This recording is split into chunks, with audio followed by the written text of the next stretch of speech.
നമ്മുടെ നിള ബോട്ടിൻ്റെ ഭാഗങ്ങളാണ് ഈ കണ്ടുകൊണ്ടിരിക്കുന്നത്. നല്ല രീതിയിലാണ് വെള്ളം വന്നുകൊണ്ടിരിക്കുന്നത്. ഭാരതപ്പുഴ നിറഞ്ഞു.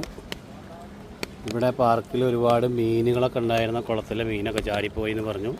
കുറേ തേങ്ങ ഒഴുകിപ്പോയി എന്ന് പറഞ്ഞു. വെള്ളം ഇപ്പം കുറച്ച് കുറവാണ്. ഇനിയും കൂടാണ്ടിരിക്കാൻ വേണ്ടി പ്രാർത്ഥിക്കാം.